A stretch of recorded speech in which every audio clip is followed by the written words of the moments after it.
جیسے ہی سفر کا مہینہ شروع ہوتا ہے تو جاہلانہ گفتگو شروع ہو جاتی ہے۔ کوئی کہتا ہے سفر کا مہینہ منحوس ہے، تو کوئی کہتا ہے اس میں شادی کرنا جائز نہیں ہے،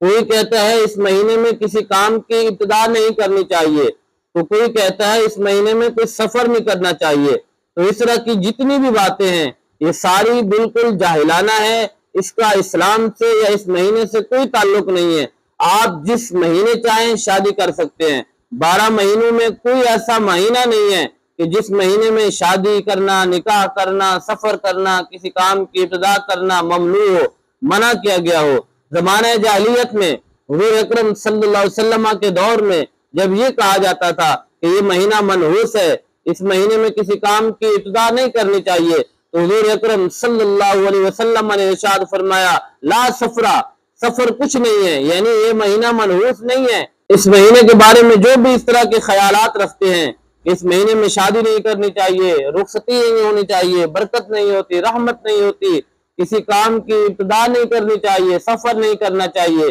تو یہ ساری ایسی باتیں ہیں جن کا اسلام سے کوئی تعلق نہیں ہے، حقیقت سے کوئی تعلق نہیں ہے، یہ ساری جاہلانہ باتیں ہیں اور زمانہ جاہلیت پر مبنی باتیں ہیں۔ اس طرح کی باتوں کا اسلام سے اور حقیقت سے کوئی تعلق نہیں ہے۔ لہذا آپ جس مہینے چاہیں شادی کریں، جس مہینے چاہیں رخصتی کریں، جس مہینے چاہیں آپ کسی کام کی ابتدا بھی کر سکتے ہیں، اور جس مہینے چاہیں آپ سفر کر سکتے ہیں۔